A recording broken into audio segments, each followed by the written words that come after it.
بسم الله الرحمن الرحيم. يا أيها المزمل قم الليل إلا قليلا نصفه أو انقص منه قليلا أو زد عليه ورتل القرآن ترتيلا إنا سنلقي عليك قولا ثقيلا إن ناشئة الليل هي أشد وطئا وأقوم قيلا إن لك في النهار سبحا طويلا واذكر اسم ربك وتبتل إليه تبتيلا رب المشرق والمغرب لا إله إلا هو فاتخذه وكيلا واصبر على ما يقولون واهجرهم هجرا جميلا وذرني والمكذبين أولي النعمة ومهلهم قليلا إن لدينا أنكالا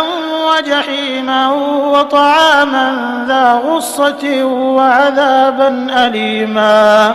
يوم ترجف الأرض والجبال وكانت الجبال كثيبا مهيلا إنا أرسلنا إليكم رسولا شاهدا عليكم كما أرسلنا إلى فرعون رسولا فعصى فرعون الرسول فأخذناه أخذا وبيلا فكيف تتقون إن كفرتم يوما يجعل الولدان شيبا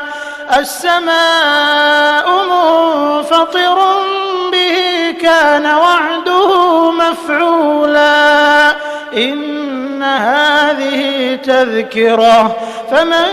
شاء اتخذ إلى ربه سبيلا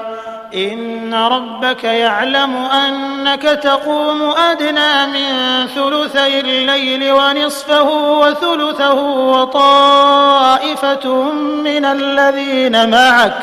والله يقدر الليل والنهار علم أن لن تحصوه فتاب عليكم فاقرؤوا ما تيسر من القرآن علم أن سيكون منكم مرضى وآخرون يضربون في الأرض يبتغون من فضل الله وآخرون يقاتلون في سبيل الله فاقرؤوا ما تيسر منه وأقيموا الصلاة وآتوا الزكاة وأقرضوا الله قرضا حسنا